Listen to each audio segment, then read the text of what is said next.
Buen día, doctor Armendáriz, compañeros. El día de hoy abordaremos el tema de isquemia mesentérica aguda. Yo soy Alex Velázquez, residente del segundo año del posgrado de radiología. Esta es parte de la bibliografía consultada, los artículos de revisión. Y bueno, arrancando con el tema, a forma de introducción, es importante que sepamos que isquemia mesentérica aguda abarca varios trastornos. Sin embargo, todos confluyen en que van a producir una disminución del flujo vascular a nivel de las vísceras abdominales, o lo que se traduce en un compromiso vascular del intestino y su mesenterio. Si bien es cierto, es poco común, se habla de que la incidencia anda entre el 0.09% hasta un 0.2%. Sin embargo, la tasa de mortalidad es bastante elevada, llegando hasta 80 o 90%. Y todo esto es debido a que la presentación clínica y los hallazgos de laboratorio son completamente inespecíficos. Entonces hay demora desde el inicio de los síntomas hasta que se diagnostica y se le da tratamiento a ese paciente. Por lo tanto, en el diagnóstico, el papel del diagnóstico por imagen juega un rol fundamental y por tanto los radiólogos nos volvemos muy importantes en este tipo de patología. Importante la clasificación. La isquemia mesentérica puede ser aguda o crónica. Cuando hablamos de agudo es porque los síntomas se instauran de manera súbita o de manera brusca. Hablamos de que en la literatura menciona que el dolor abdominal periumbilical difuso, que es desproporcionado con la evaluación clínica, es su principal hallazgo. Sin embargo, también va asociado con síndrome de vaciamiento intestinal. Este puede consistir en vómitos o diarrea. Asimismo, pueden haber elevación de los leucocitos con desviación hacia la izquierda. También puede existir elevación del dímero D, del lactato y de otras proteínas de unión ácido graso. Sin embargo, nada de esto es específico. Cuando hablamos de una isquemia crónica, generalmente el curso es más insidioso. ¿Por qué? ¿Qué sucede? Estos pacientes generalmente experimentan pérdida de peso. Además de esto, tienen una saciedad temprana y presentan algo que se llama angina abdominal, o sea, un dolor intenso a nivel abdominal en la etapa postprandial. Por lo tanto, estos pacientes en la literatura refiere que es como que le tienen miedo a la comida, porque saben que después de que ingieran los alimentos vendrá el dolor abdominal porque se pone en marcha todo lo del gasto cardíaco. Ahora bien, entrando en materia, al hablar de la isquemia mesentérica aguda, las principales causas son las oclusivas y dentro de ellas tenemos la arterial. Dentro de las causas arteriales, las de origen embólico, generalmente en aquellos pacientes añosos que padecen cardiopatías, sobre todo arritmias de tipo fibrilación auricular, en la cual los émbolos o los trombos que se encuentran en las aurículas son mandados a nivel sistémico. También aquellos pacientes que han tenido un infarto al miocardio previo, porque quedan los trombos murales. Entonces, este tipo de émbolos llega y viaja hasta la circulación sistémica y tienden a alojarse en la arteria mesentérica superior, debido a que es una arteria de alto flujo y por el ángulo que forma de bifurcación con la arteria aorta. Algo también a tener en cuenta son los eventos trombóticos. Está sobre todo en íntima relación con aquellos pacientes que padecen de arteriosclerosis, pacientes diabéticos crónicos, que tienen dislipidemias y generalmente forman placas ateroscleróticas calcificadas. ¿Y qué sucede? Que el flujo al pasar por esas placas donde hay una disminución de la luz de los vasos tiende a ser más estásico. Y esto condiciona la formación de trombos a ese nivel. Al hablar de la enfermedad oclusiva venosa, tener en cuenta la patología trombótica, sobre todo en aquellos pacientes que ya tienen antecedente de trombosis venosa o tromboembolismo pulmonar, pacientes que tienen hipertensión portal o aquellos en que existe un aumento de la coagulación, por ejemplo, los que tienen alteración en el factor 5 de Leiden, un síndrome de anticuerpos antifosfolípidos. En el otro extremo tenemos las causas no oclusivas, sobre todo en aquellos pacientes que tienen una hipovolemia bastante marcada, en lo que es denominado el síndrome de shock intestinal. Tenemos que conocer la incidencia de cada una de estas patologías, siendo la principal la oclusión arterial hasta en un 70% de los casos. Ya sabemos los factores de riesgo. Ya mencioné las arritmias, dentro de ellas la fibrilación auricular, infartos o patología valvular previa, arteriosclerosis, sobre todo en eventos trombóticos. Con respecto a la oclusión venosa, la incidencia es de un 5 o un 10%. La presentación puede ser aguda o subaguda, Y tenemos que la hipertensión portal y la hipercoagulopatía como factores de riesgo relacionados. Y dentro de la causa no oclusiva, que corresponde a un 20%, ya la causa principal es la hipovolemia. Continuando con datos generales, tenemos que hacer un recuerdo anatómico. Tener en cuenta que a nivel de la aorta abdominal, los principales vasos que vamos a estudiar será el tronco celíaco, la arteria mesentérica superior y la arteria mesentérica inferior. Iniciando por el tronco celíaco, se origina aproximadamente entre 12 en la aorta abdominal. Tiene 3 ramas importantes. Hacia el lado izquierdo nos da la arteria esplénica y la gástrica izquierda, y hacia el lado derecho la hepática común. Básicamente es encargado de la irrigación tanto de estómago, hígado, páncreas, vaso y duodeno. Aproximadamente 1 centímetro por abajo del nivel del tronco celíaco, en L1 aparece mesentérica superior. Su primera rama son las pancreato-duodenales inferiores. Posterior a ella aparece la cólica media. Luego viene la cólica derecha, la iliocólica y hay ramas yeyunales y ramas iliales. Nos va a irrigar de forma parcial el duodeno y el páncreas, y de forma completa yeyuno, ilion y colon hasta la flexura esplénica. En mesentérica inferior se origina justo por arriba de la bifurcación aórtica. Importante conocer sus ramas, que son la cólica izquierda, la arteria sigmoideas y la rectal superior. Y la irrigación que nos brinda va desde la flexura esplénica del colon hasta la región rectal superior. Una vez que ya conocemos esto, lo vamos a ubicar en un diagrama. Aquí tenemos el tronco celíaco. Esta sería su rama gástrica izquierda que viene a irrigar la curvatura menor del estómago. Se anastomosa con la gástrica derecha, que como la seguimos aquí es rama de la hepática común.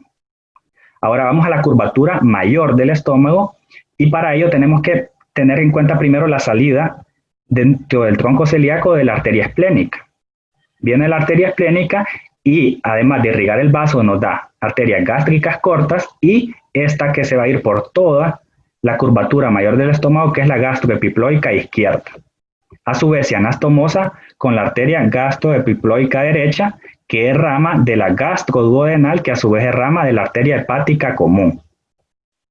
Entonces, ya pudimos irrigar el estómago y el vaso. Ahora vamos al duodeno y el páncreas. Para ello, siempre la arteria hepática común a través de la arteria gastroduodenal nos da las pancreatoduodenales superiores y estas se dividen en anteriores y posteriores. Y esto sería la irrigación superior del tracto gastrointestinal. Este es un esquema que es el equivalente al que acabamos de ver.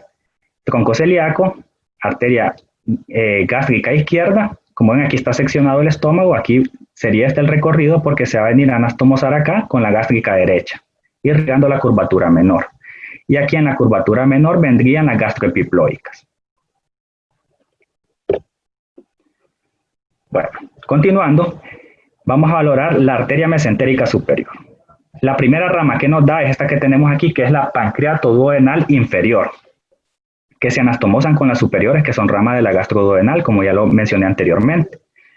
Justo después de ello nace la arteria cólica media, la arteria cólica media. Y es importante que conozcamos que estas son sus 2 primeras ramas porque generalmente cuando hay patología de origen embólico, tienden esos émbolos a alojarse posteriores a la salida de esta arteria cólica media.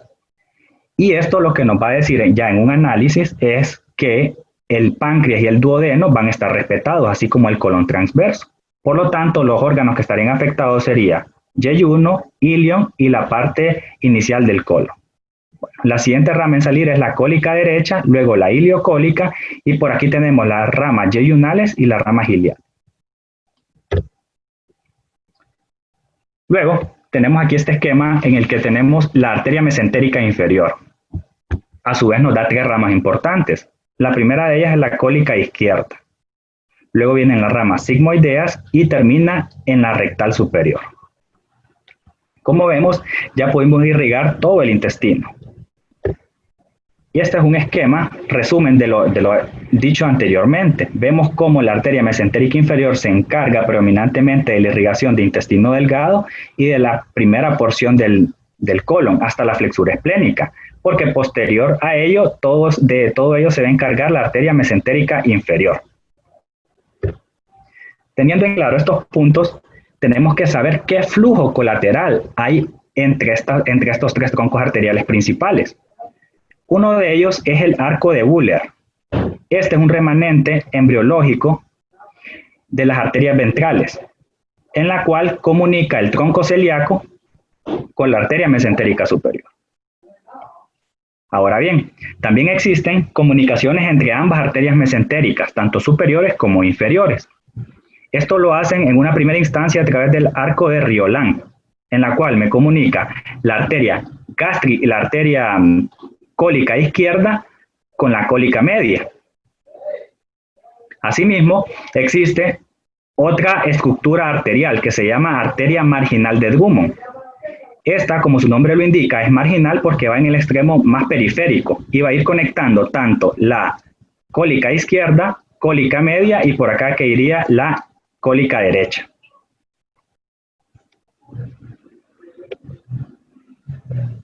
Conocemos la anatomía, es importante también hacer un recuerdo histológico, tener en cuenta cuáles son las capas que hay a nivel intestinal. Tenemos en primer lugar la capa mucosa, en el que está el epitelio y algunas glándulas mucosas. Posterior a ello viene una de las capas más importantes, la cual es la submucosa, porque aquí tenemos los vasos sanguíneos y tenemos plexo nervioso, en este caso el plexo submucoso de Meissner. Luego tenemos ya las capas musculares, en la que en medio de capas circulares y longitudinales musculares pasa el plexo de Auerbach. Y aquí vemos cómo van las hojas de mesenterio y por dónde discurren los vasos. Esto es de especial importancia porque si tenemos un trastorno que nos está produciendo isquemia que involucre la capa submucosa y muscular, se van a ver involucrados estas estructuras nerviosas. Al estar involucradas estas estructuras nerviosas, el intestino va a quedar hipotónico y va a tender a dilatarse, con lo que nos va a producir un hilio. También es importante tener en cuenta que a nivel de la submucosa, si discurren estos vasos sanguíneos, podemos tener cierto edema de la misma que lo vamos a ver hipodenso a nivel de la tomografía contrastada.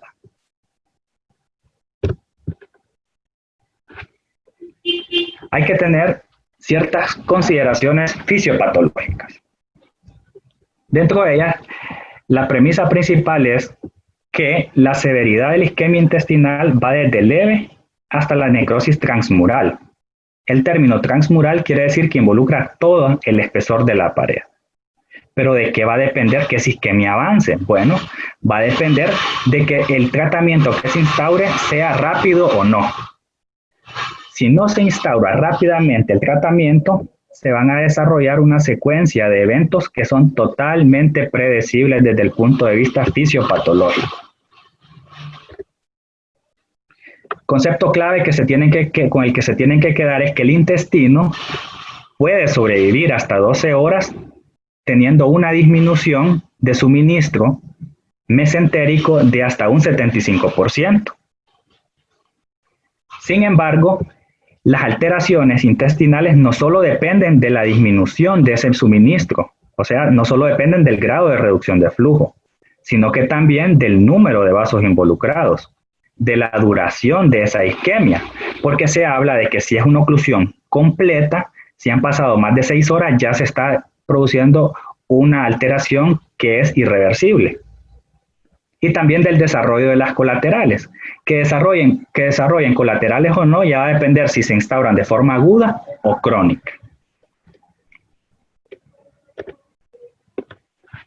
Entonces, estos son la serie de eventos que les digo que desde un punto de vista fisiopatológico se pueden predecir. Tenemos un desbalance entre el aporte de oxígeno y los nutrientes. Entonces, al tener una disminución crítica de ese aporte de oxígeno, los mecanismos autorreguladores a nivel intestinal se van a ver sobrepasados. Una vez que esto suceda, ya estaríamos entrando en un estado de isquemia de la pared intestinal. está colocado en este cuadrito azul porque es aquí donde se empiezan a liberar todos esos mediadores inflamatorios, hay liberación de radicales libres y todo esto lo que nos va a conllevar es a la necrosis de la pared. Una vez que ya hay necrosis en pared intestinal, esto favorece a que haya una traslocación bacteriana y con esto la proliferación de bacterias que producen gas a nivel de la pared intestinal. Esto sigue como se está produciendo gas en la pared intestinal, ese gas va a pasar hacia los vasos mesentéricos. Una vez que ya tenemos gas en los vasos mesentéricos, lo que sucede es que este paciente va a estar en un shock séptico. Va a tener una falla multiorgánica que lo va a llevar a la muerte. Entonces, todo va a depender del tiempo en que se instaure la terapia para poder ayudar a este paciente. El concepto clave, entre más disminuye el aporte de oxígeno y nutrientes, mayor será el daño intestinal.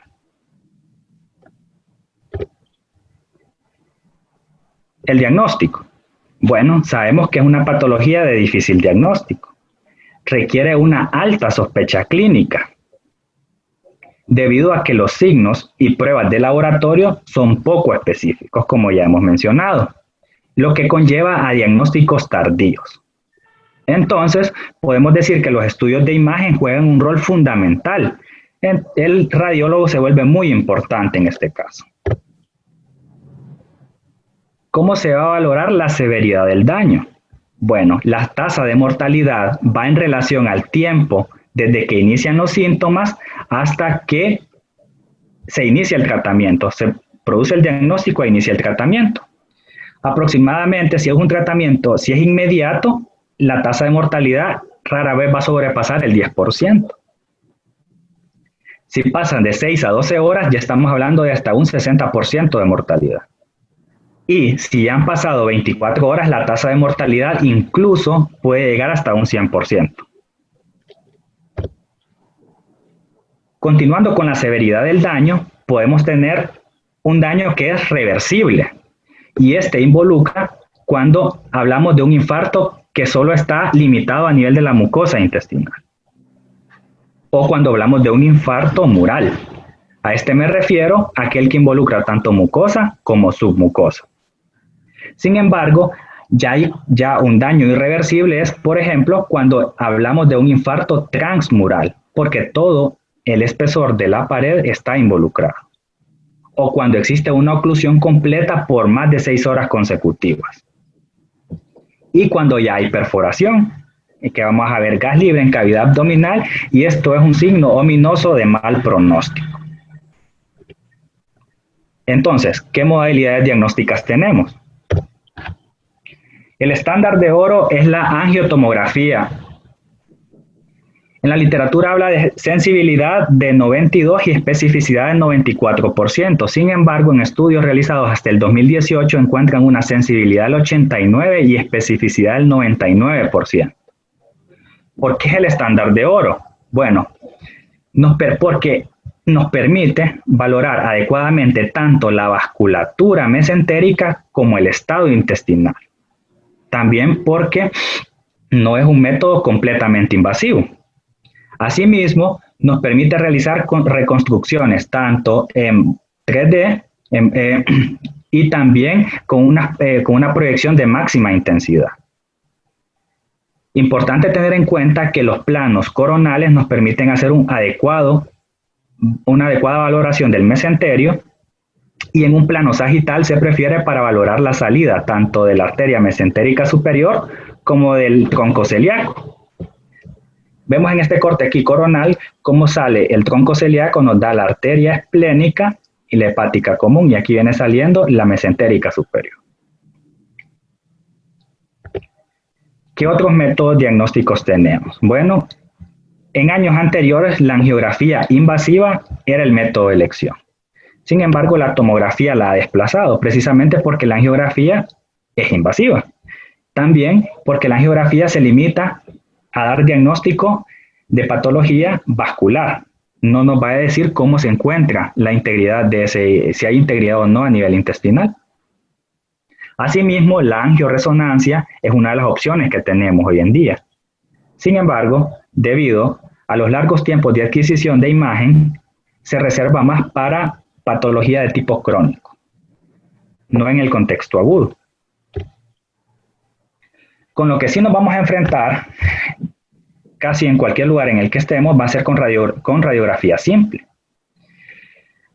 Este tipo de estudio en las instancias iniciales puede estar incluso normal y verse alterado hasta que ya hay una afectación significativa.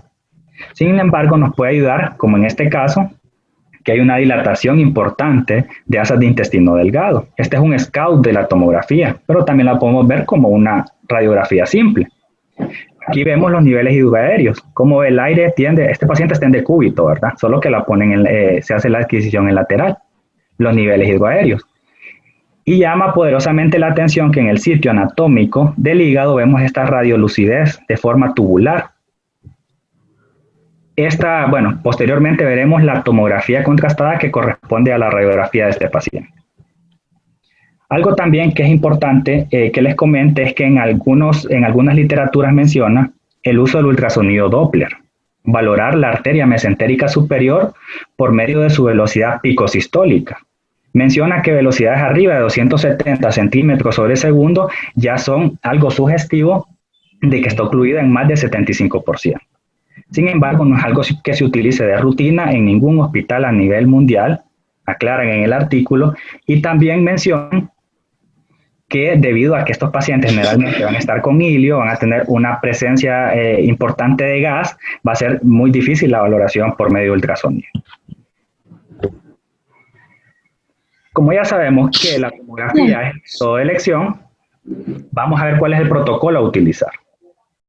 Bueno, vamos a tener un volumen de contraste, vamos a utilizar de 100 a 150 ml medio de contraste, poner el grosor de corte entre 0.625 y 1.25 milímetros, a un intervalo de 0.4 a 0.8 milímetros, la velocidad a la que tiene que ir pasando el medio de contraste entre 2.5 y 4 ml por segundo, y es importante que utilicemos un contraste oral neutro.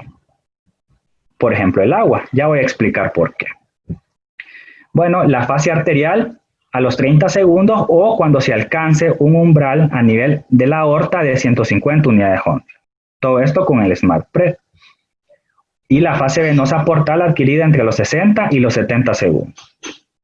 Recordar la importancia de las reconstrucciones multiplanares, de las proyecciones de máxima intensidad y de las reconstrucciones volumétricas para hacer un adecuado diagnóstico.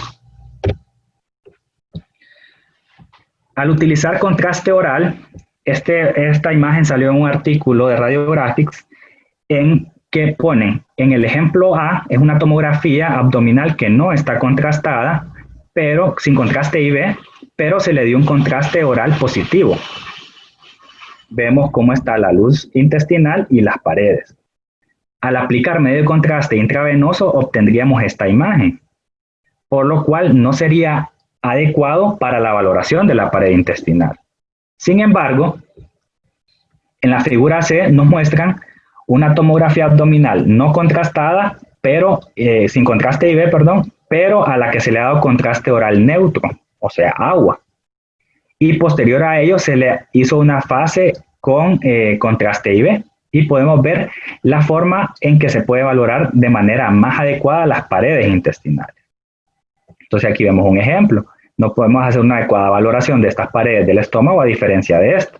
Y aquí hay un ejemplo más claro a nivel intestinal. En estos cortes de tomografía contrastada, en un plano coronal podemos ver con contraste positivo, no sería muy difícil decirte que hay una alteración en las paredes intestinales. Sin embargo, ver que al darle un medio de contraste neutro, ver cómo nos ayuda a ver una adecuada diferenciación con esas paredes. Bueno, ya hemos visto de forma general, ya hemos visto cómo vamos, en qué consiste esta patología. Sin embargo, todavía no tenemos hallazgos específicos. Vamos a ir viendo una revisión sistemática de qué cosas debemos de evaluar y luego cómo analizar estos hallazgos para poder dar un diagnóstico más acertado. Entonces, uno de los aspectos a evaluar es el espesor de la pared intestinal. Entonces aquí Les presento cortes axiales, en este caso una tomografía abdominal que no está contrastada, una abdominal contrastada y luego en un corte coronal. Observamos en la tomografía, cuando no está contrastada, vemos que llama la atención que hay un engrosamiento de las paredes intestinales. También que observamos que la grasa del mesenterio se encuentra sucia y que hay líquido. Al observar la fase contrastada, vemos que esas asas que están engrosadas producen un realce en halo. Esto es debido a que la parte que es hipodensa corresponde a un edema de la capa submucosa, que se encuentra entre la capa mucosa y la capa muscular. Continuamos observando las alteraciones a nivel del mesenterio y el líquido libre. Y al observar la reconstrucción en coronal, podemos observar el material hipodenso que ocupa a la vena mesentérica superior y que se extiende hacia la vena porta. Poniendo todos estos hallazgos en contexto, podemos inferir cómo fue el mecanismo fisiopatológico que produjo la afectación a este paciente. Vemos que esta es la arteria mesentérica superior. Les estuvo dando un flujo adecuado, podemos decirlo, a nivel intestinal. Sin embargo, al haber esta oclusión venosa, ese flujo sanguíneo no pudo ser drenado.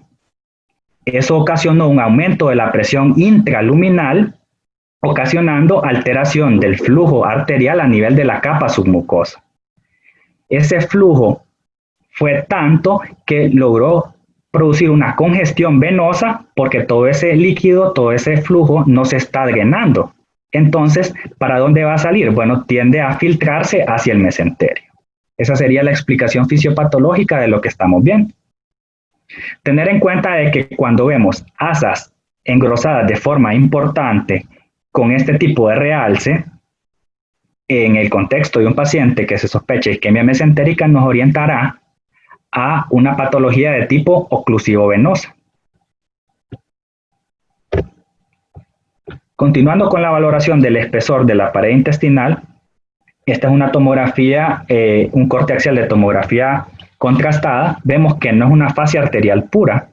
Sin embargo, podemos notar que existe una imagen hipodensa en el sitio anatómico de la arteria mesentérica superior. Otro hallazgo que refuerza que es a nivel de la mesentérica superior es que vemos esta imagen hipodensa a nivel del riñón izquierdo, que es compatible con un infarto renal. Un concepto a manejar es que cuando hay émbolos arteriales, a nivel de la mesentérica superior, puede coexistir hasta en un 20% con infartos de otros órganos, principalmente riñones, vaso, y también puede haber a nivel de cerebro. Algo que no es común en las afecciones arteriales intestinales es que hay un engrosamiento de pared. Sin embargo, puede haber, como es en este caso, que es una lesión que ya está reperfundiendo. Si somos acuciosos, podemos ver que el contraste, ese reforzamiento de la pared no es homogéneo. Vemos que es como hay una especie de líneas. Y esas líneas lo que me están indicando es que ya hubo una lesión de esos vasos que se encuentran a nivel de la submucosa y que están permeabilizando hacia la mucosa. Por eso se ven como líneas. Podemos entonces inferir que esta es una lesión por reperfusión. Continuando con la valoración del espesor de la pared intestinal, podemos ver aquí estas asas intestinales de pared engrosada con el realce en halo y podemos ver que se acompañan de alteraciones a nivel del mesenterio, incluso hay líquido libre a nivel perihepático.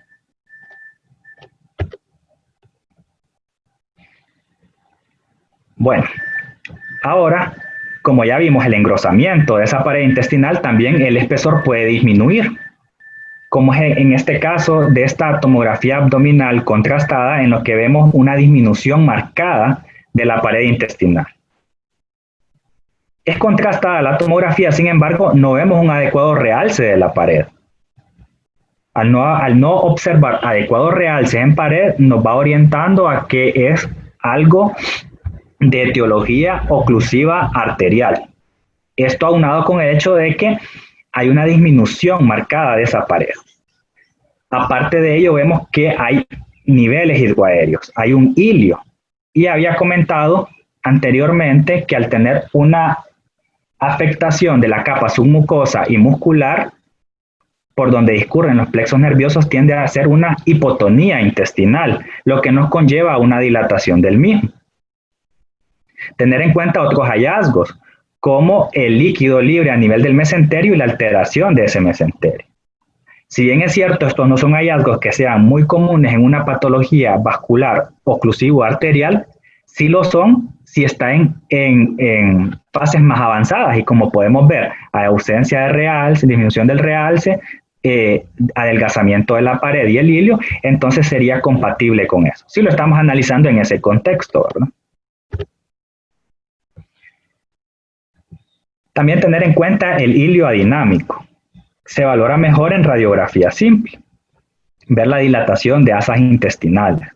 Y esta es la correlación con la tomografía, en la que vemos dilatación de asas intestinales, tanto en la radiografía como en la tomografía vemos las válvulas conniventes, y si vamos un poco más allá, somos más acuciosos, podemos ver el realce a este nivel. Vean el realce de pared. Sin embargo, orientado hacia este lado, ya ese realce se pierde. Entonces, algo le está sucediendo a ese paciente. Ahora vamos a valorar el realce de la pared intestinal. Continuamos con esta tomografía en corte axial, tomografía contrastada, en la que vemos una imagen hipodensa a nivel de la arteria mesentérica superior. En cortes más caudales podemos ir viendo cómo hay un realce adecuado de la pared intestinal. Sin embargo, en este segmento vemos que hay una ausencia completa de realce de la pared, y en este segmento también. Probablemente muy relacionado con el efecto que está produciendo sobre la circulación arterial este trombo a ese nivel. Otra cosa que hay que tomar en cuenta es que cuando vemos trombos que están muy cerca del origen de la arteria mesentérica superior, es muy adecuado hacer una valoración en un plano sagital y medir la distancia a la cual se encuentra de su origen, de la arteria aorta abdominal, para poder dar un sitio anatómico más preciso al momento de realizar nuestro reporte. Bueno, seguimos con la valoración del realce de la pared intestinal, y podemos ver estas tomografías abdominales contrastadas en la que podemos valorar de forma adecuada la pared, el realce de pared de las asas en topografía de yeyuno. Sin embargo, las asas intestinales a nivel de hilio no se puede valorar de forma adecuada. Vemos que hay una disminución del realce de esa pared. Unos cortes más caudales y más posteriores podemos ver la diferencia de realce de pared. Y vemos que también hay líquido libre que está acompañando esto.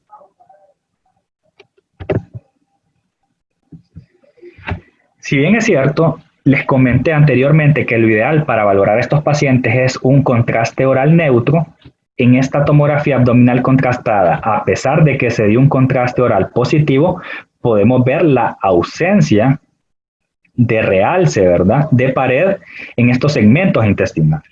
Podemos ver que están engrosados, hay alteraciones en el mesenterio, hay líquido libre, y si vamos un poco más allá, incluso podemos ver esta área hipodensa en sitio anatómico de la vena mesentérica superior.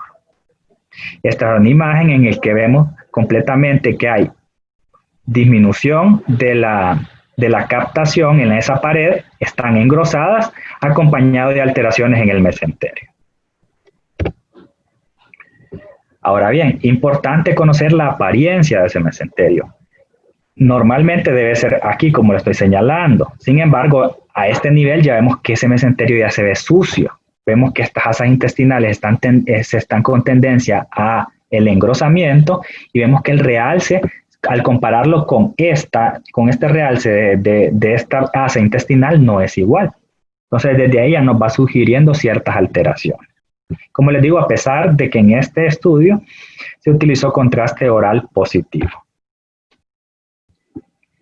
También tenemos en la siguiente imagen un engrosamiento de las paredes intestinales con alteración del mesenterio en vecindad, acompañado de líquido libre. más de la apariencia del mesenterio, ver, en este caso no hay mucho, no se acompaña de mucho engrosamiento parietal, pero sí existe, es obvio, la alteración a nivel del mesenterio y el líquido. Otro aspecto a evaluar es la neumatosis intestinal y porto mesentérico. Esta imagen me pareció muy didáctica. Vamos siguiendo el asa intestinal. Vemos que aquí tiene tendencia al engrosamiento, pero hay captación del material de contraste. Esto traducido ya en la pieza quirúrgica nos mostraría una pared irregular con alteraciones, pero que todavía no está teniendo cambios necróticos. Avanzamos aquí donde vemos el color amarillo. Si observamos, ya el realce de la pared ya se pierde. Y como vemos acá, hay un adelgazamiento parietal y empiezan a haber cambios ya necróticos.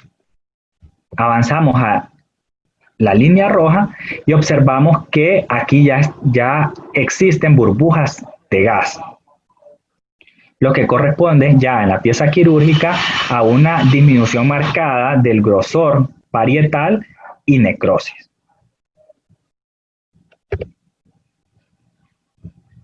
¿Cómo lo vamos a ver en la tomografía abdominal? Este es un corte coronal y este un corte axial de tomografía abdominal contrastada en el que podemos valorar las paredes de estas asas intestinales, ver esas burbujas de gas. Vemos aquí las burbujas de gas y luego, si somos acuciosos, vamos a ver estos trayectos lineales. En topografía de mesenterio, ahí lo que normalmente pasan son vasos sanguíneos. Entonces vemos cómo el gas pasó esas bacterias que producen gas a nivel de la pared, ese gas ya pasó a los vasos y se está extendiendo por todo el sistema portomesentérico y llega al hígado. Cuando vemos gas a nivel hepático, tenemos que hacernos una pregunta. ¿Qué distribución tiene este gas? ¿Es periférica o es central? Cuando la distribución del gas es predominantemente periférica, pensamos en neumatosis. Cuando es central ya nos orienta a algo probablemente biliar, una neumobilia. Entonces hay que tener cuidado con esos aspectos. Aquí tenemos una tomografía, bueno, en corte axial y vemos, aquí quiero ejemplificar, este es un vaso a nivel mesentérico y vemos cómo lo está disecando el gas. En estas otras imágenes, cortes de tomografía, aquí se puede ver, ejemplificar en todo el eje longitudinal de este vaso a nivel del mesenterio cómo lo está disecando el gas. Vean la neumatosis a nivel de las paredes intestinales y en esta otra se pudo ser captado en un plano transverso y ver también cómo lo está disecando. Continuando con la neumatosis, vemos cómo hay gas en las paredes de esta asa intestinal y hay alteración en el mesenterio, que son todos, hay líquido también. Entonces son los hallazgos que tenemos que tener muy en cuenta. Luego de que el gas ya se estaba desarrollando en la pared intestinal, tiende a romper la pared, la perfora y pasa a cavidad abdominal. Ya hablamos de un neumoperitoneo. Cuando estamos ante la presencia de neumoperitoneo ya es un signo ominoso de que ese paciente tiene muy mal pronóstico. Unas recomendaciones para ver el gas libre dentro del abdomen es utilizar ventanas de pulmón o ventana ósea para que no se nos vaya a escapar y siempre ir a buscar lugares donde no hay dependencia, ¿verdad? Aunque la perforación puede estar en segmentos inferiores, pero incluso puede ver, el gas puede subir hasta subdiafragmático. Tener en cuenta esas consideraciones. Líquido libre, como ya he mencionado, aquí hay líquido libre, sin embargo, vemos el engrosamiento, la apariencia de halo de estas asas intestinales con alteraciones a nivel del mesenterio y líquido libre. Sabemos que la isquemia mesentérica aguda, ya hablamos de lo oclusivo, sin embargo, no hemos hablado todavía de las causas no oclusivas.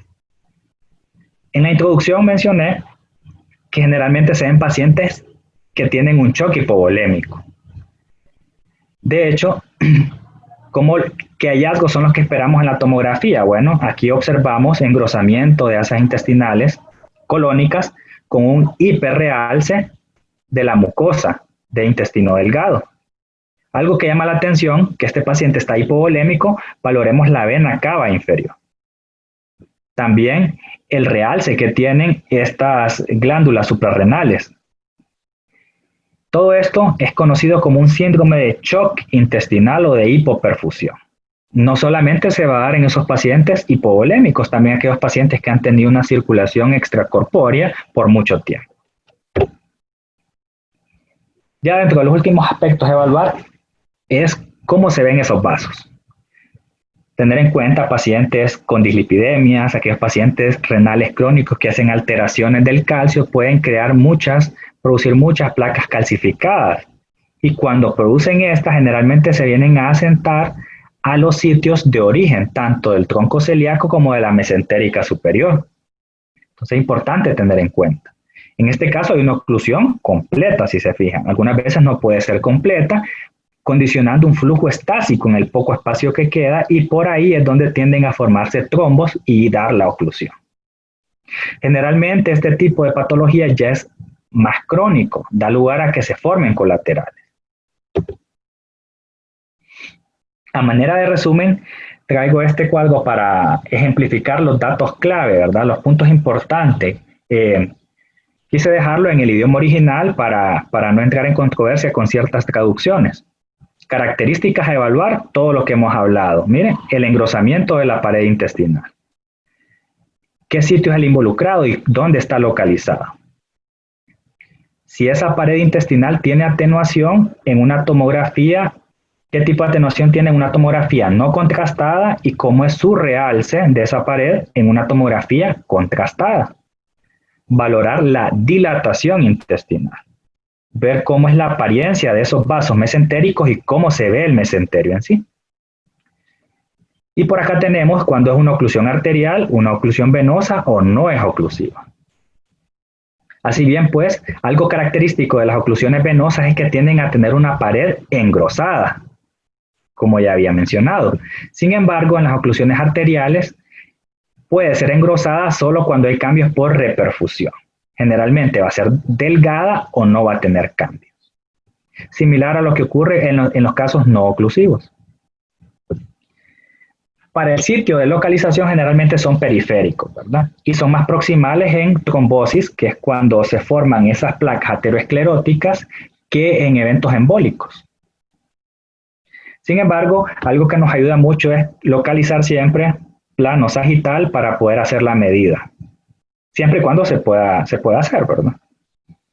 Otra cosa a tener en cuenta es si hay algún realce anormal en una tomografía no contrastada, porque si estamos viendo que algo está brillando, pero no le pusimos contraste, puede ser que estemos ante un infarto hemorrágico en esa pared. También tener en cuenta el realce ya en la tomografía contrastada, que generalmente si estamos ante una oclusión arterial está disminuido o ausente. Y en las oclusiones venosas nos va a dar ese signo de diana o signo de objetivo, ¿verdad? Con respecto a la dilatación intestinal, en las oclusiones arteriales, cuando ya hay un compromiso de las capas submucosa y muscular por donde pasan los plexos, ya hay una dilatación hipotónica. Y en la apariencia de los vasos mesentéricos, aquí es importante a nivel de la oclusión venosa, porque ahí ya vamos a ver lo denominado congestión venosa, que va a tener como resultado la filtración de líquido, y en la apariencia del mesenterio lo vamos a ver como sucio ese mesenterio con la presencia de líquido libre. Son aspectos que tenemos que tener en cuenta al momento de irlos analizando en el contexto de una isquemia mesentérica para ver en cuál de estos encajan mejor los hallazgos. Importante la historia clínica del paciente. Los tips diagnósticos, a manera de resumen, una oclusión arterial se caracteriza por una disminución o ausencia de realce de la pared, o una pared intestinal adelgazada. Ya cuando es patología venosa, un marcado engrosamiento con alteración, ¿verdad?, a nivel mesentérico. Y cuando es no oclusivo, es el síndrome de shock intestinal, que hay un engrosamiento de esas paredes intestinales hay una vena cava inferior plana y hay líquido libre. Sin embargo, no vayamos tan rápido, tenemos que prestar atención a algunas trampas, porque no todo es oclusión de vasos. Tenemos que valorar si estamos ante la presencia de una vasculitis. No es que todo engrosamiento del intestino delgado ya es una isquemia venosa, sino que tenemos que valorar si estamos frente a una enfermedad inflamatoria, enfermedad infecciosa o un proceso maligno. Valorar el realce de esa pared intestinal, ver los antecedentes del paciente, un paciente que estuvo en radioterapia, valorar una enteritis por radiación o una enfermedad inflamatoria intestinal, tenerla en cuenta. La dilatación intestinal, ver si no existe alguna pseudoobstrucción. Si vemos neumatosis, generalmente hay unas neumatosis de causa benigna que pueden ser causados por unos medicamentos que se utilizan en la terapia contra patología neoplásica y causan neumatosis portal. Hay ciertos casos clínicos que quise recolectar y presentárselos el día de hoy. Este primer caso es del Seguro Social. Se realizó en fecha 14 de julio del presente año. No tengo datos clínicos, únicamente los casos. Aquí observo, tenemos una tomografía abdominal contrastada, un corte axial en el que observamos que justo de donde emerge la arteria mesentérica superior, podemos observar esta imagen, este defecto de llenado hipodenso, que es compatible con un trombo. Asimismo, podemos observar esta imagen triangular a nivel del riñón derecho, que es compatible con un infarto renal. Como ya habíamos comentado, generalmente cuando se lanzan émbolos y llegan a la arteria mesentérica, muchas veces están asociados con infartos en otros órganos. Si somos más acuciosos al valorar esta tomografía, podemos ver que también hay burbujas de gas libre a este nivel. O sea que este paciente está perforado.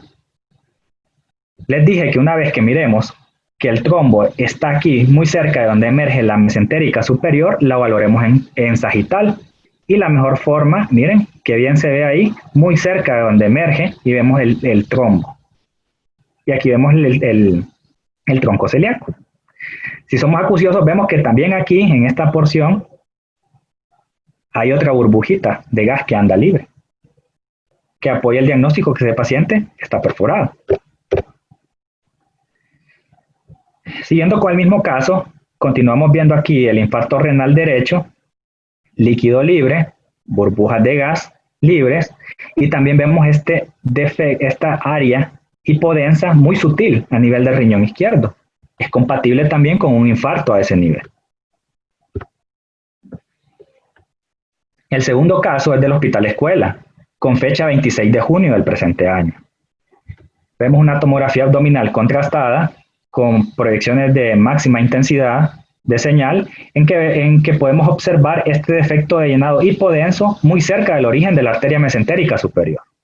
Vemos que este paciente tiene otras alteraciones, como estos riñones que corresponden a este aspecto a riñones poliquísticos, ¿verdad? Y siempre valorarlo en sagital, ver el defecto de llenado y tratar de medir desde aquí hasta aquí cuánta distancia hay para poder dar un sitio anatómico específico. Importante es que todos los pacientes llegaron con clínica de abdomen agudo, entonces no se sabía realmente qué era lo que andaban buscando. Ahora bien, el tercer caso del Hospital Escuela es fecha 11 de diciembre del año 2019 y aquí es un caso en el que hay una florida neumatosis a nivel portal. Gas en el sistema portal. Podemos observarlo de distribución periférica, ¿verdad? Aquí también es central porque es bien masivo.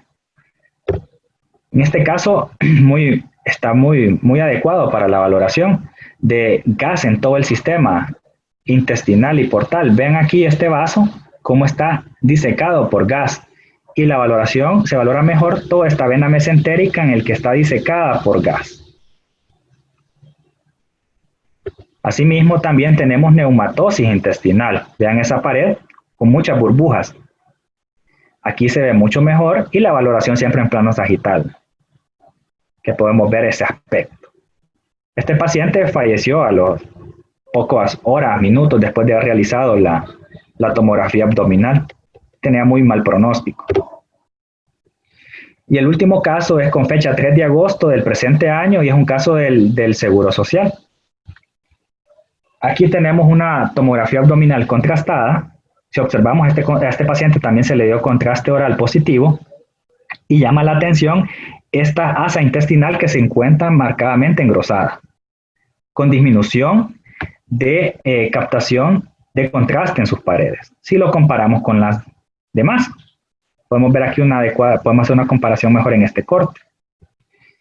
Y este paciente es un ejemplo en el que no todo va a ser predominantemente vascular, también hay causas mecánicas. Ya van a ver, este es el video en el que se observa que lo que está produciendo la alteración en esas paredes, si bien es cierto, tiene compromiso vascular, pero la causa principal es la causa mecánica.